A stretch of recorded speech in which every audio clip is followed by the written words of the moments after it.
नमस्ते विद्यार्थी मित्रों, जय श्री स्वामीनारायण। आज हम हिंदी विषय में कक्षा दूसरी के लिए एक एकम पढ़ने जा रहे हैं। उससे पहले बच्चों, मुझे आपसे कुछ बात करनी है। आप जानते हैं, जहाँ पर हम रहते हैं अर्थ पर, सृष्टि पर, तो वहाँ पे मनुष्य यानी हम और हमारे साथ बहुत सारे प्लांट्स हैं, एनिमल्स है। तो इन सारे पशु पक्षियों को, वृक्षों को हम देखते हैं, हमें बहुत आनंद आता है और उनमें से कई हमारे बहुत प्यारे होते हैं जिनको देख के हम खुश हो जाते हैं। होते हैं ना बच्चों? Yes, okay. मोर को, तितली को, गुड। तो ऐसे सारे इंसेक्ट्स, एनिमल्स को देख के बच्चे बहुत खुश होते हैं। इसके अलावा जो प्लांट्स होते हैं वो हमारी लाइफ में बहुत इम्पोर्टेंट होते हैं, ये आप जानते हो। बहुत सारे क्या यूज होते हैं प्लांट्स के? यस, आप स्कूल में जहाँ पे बैठते हैं, चेयर्स पे, बेंचेस पे, यस, गुड। उसके अलावा हमारे घर का फर्नीचर, वेरी गुड। बहुत सारी चीज़ें, वो तो प्लांट्स की बात हुई। चलो अभी हम एनिमल्स की बात करते हैं। एनिमल्स हमें मिल्क देते हैं, यस। उसके अलावा सर्दियों में हम गर्म कपड़े पहनते हैं। बहुत सारे एनिमल्स जो हमें यूजफुल होते हैं हमारी लाइफ में। तो हमें क्या करना चाहिए बच्चों? इनके साथ हमारे दोस्त बनाने चाहिए और उनकी ध्यान रखनी चाहिए। हाँ, तो आज हमारा जो टॉपिक है, मैं लिख रही हूँ गौतम का हंस। तो ये कहानी किसकी है? किसी एक लड़के की, गौतम, जिसका नाम क्या है? गौतम। और उसके पास क्या है? हंस। Very good. इसीलिए कहानी का नाम है गौतम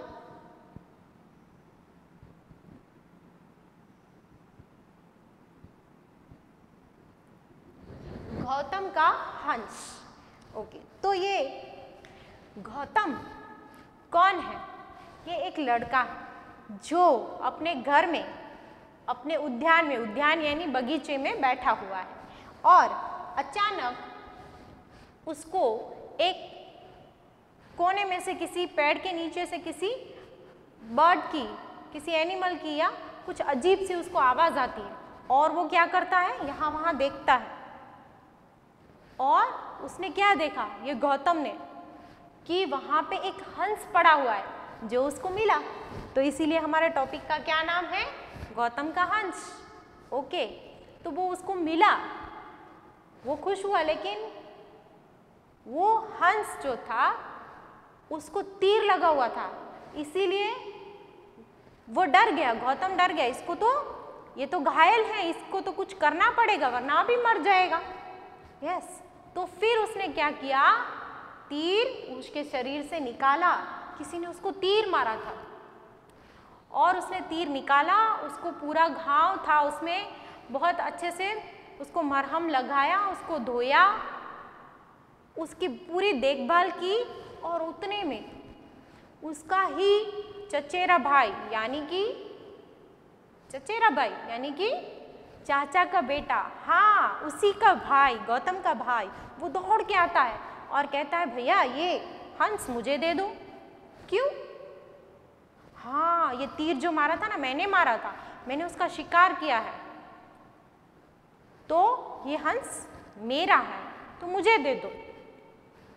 तो इस प्रकार दोनों के बीच में लड़ाई होती है। भाई गौतम कहता है कि ये तो बहुत बुरी बात है, उसका आपने शिकार क्यों किया? वो तो निर्दोष है, उसने तो आपको कुछ नहीं किया, तो आपने उसको तीर मारा, तो तीर मारने से तो वो मर जाएगा, तो ऐसा नहीं करना चाहिए। ये गौतम की सोच थी, उसने मना बोल दिया, नहीं ऐसा नहीं करना चाहिए। लेकिन देवदत्त क्या सोच रहा था? उससे पूरा उल्टा, नहीं मैंने उसको ढूंढा, उसको देखा उड़ते हुए, मैंने उसको तीर मारा, तो जिसने पहले देखा बस उसी का हंस है। ऐसे बोलकर वो जिद करने लगा। अब गौतम और देवदत्त की लड़ाई बढ़ गई। दोनों ने निर्णय किया कि चलो राजा के पास जाया जाए। अब ये राजा कौन है? यस, वो है गौतम के पिता। ओके, लेकिन अब क्या होता है कि दोनों की लड़ाई में वो भी फंस गए। वो राजा है लेकिन वो फंस गए कि अभी किसको निर्णय दिया जाए। लेकिन दोनों ने अपनी अपनी बात की, तो शांतिपूर्वक सोच के राजा है शुद्धोधन राजा, उन्होंने क्या निर्णय किया?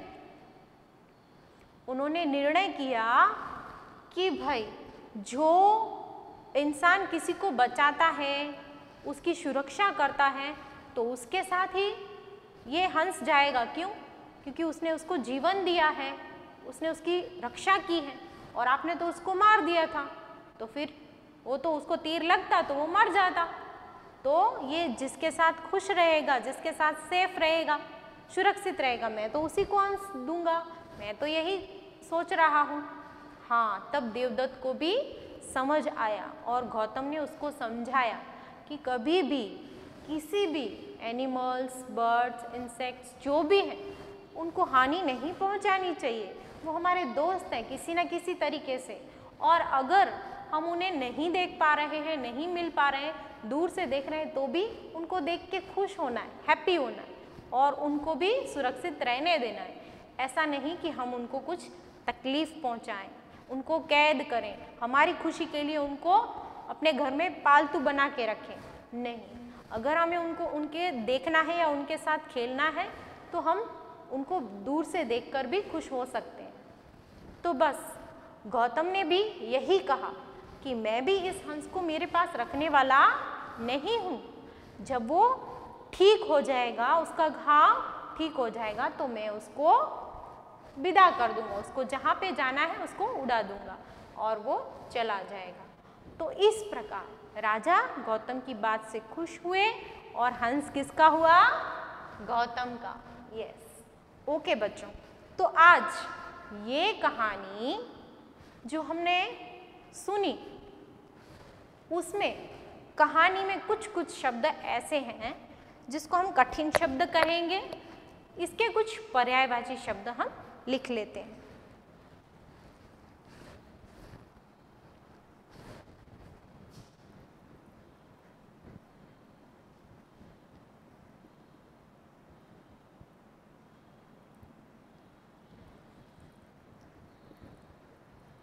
ओके बच्चों, पर्यायवाची शब्द यानी किसी एक शब्द का अर्थ बताने वाला, उसी शब्द का प्रयोग हम कर सकते हैं वाक्य में। तो इस प्रकार जो अर्थ बताता है, किसी शब्द का अर्थ बताता है, उसको पर्यायवाची शब्द कहते हैं। तो हम सबसे पहले हैं विश्राम। विश्राम यानी बच्चों आराम करना।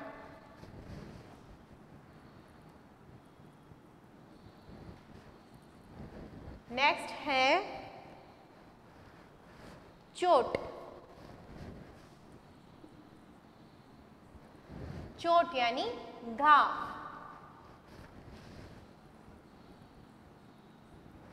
घाव लगना, कुछ लग जाना, तो इसको कहेंगे चोट या घाव।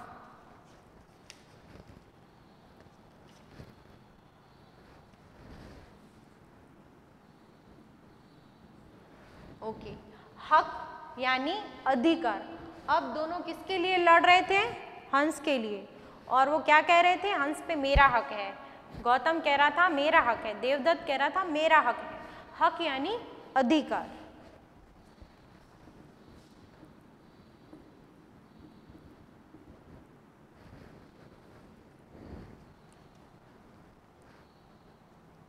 मासूम।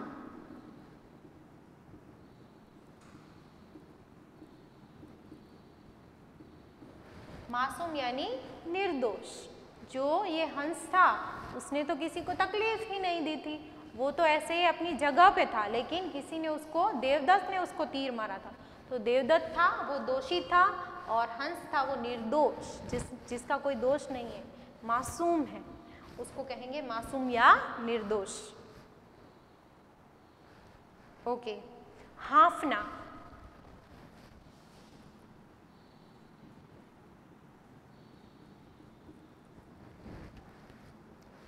हांफना यानी तेज सांसें।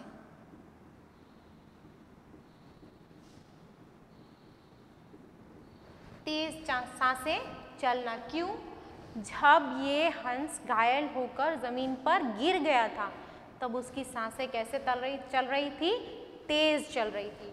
तो हांफना यानी तेज सांसें। वो डरा हुआ था और उसको तीर लगा हुआ था। तो बच्चों ये हुए हमारे कठिन शब्द जो आप पहले कॉपी में लिखेंगे। सर्वप्रथम टॉपिक, ये हमारा टॉपिक नंबर 2 है, 2 हमारा चैप्टर। उसके बाद ये कठिन शब्द और उसके बाद मैं आपको होमवर्क में दे रही हूँ क्वेश्चन आंसर। ओके।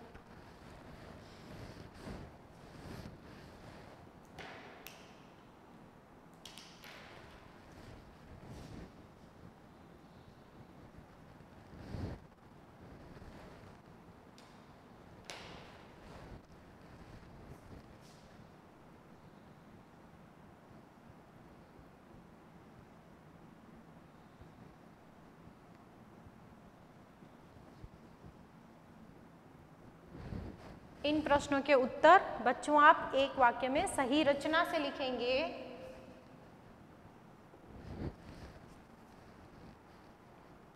देवदत्त क्या लेकर शिकार करने गया था?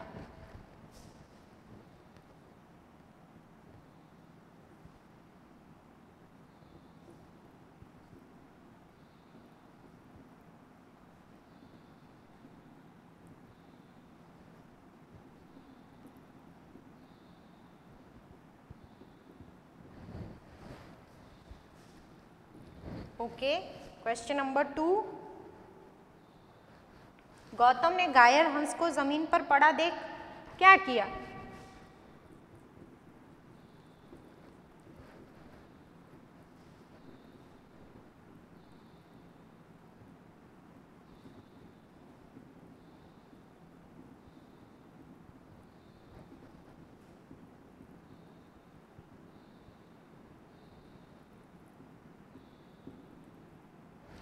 जमीन पर पड़ा हुआ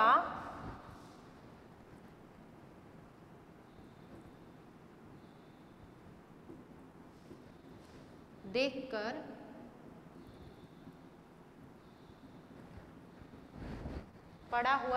क्या किया?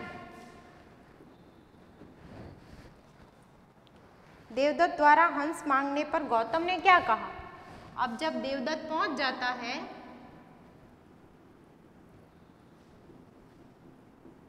और वह हंस गौतम से मांगता है तो गौतम ने क्या किया?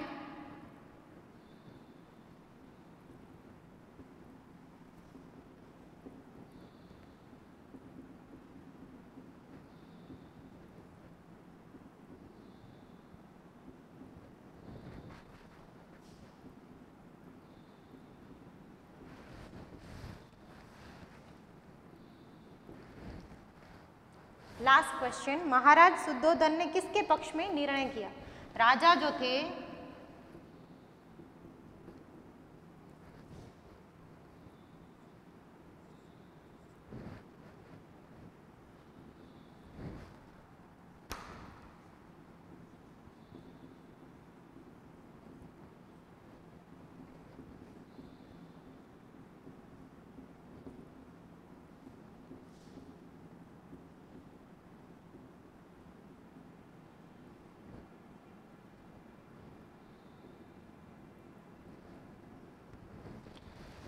राजा शुद्धोधन ने किसके पक्ष में निर्णय किया, यानी कि किसको सही कहा?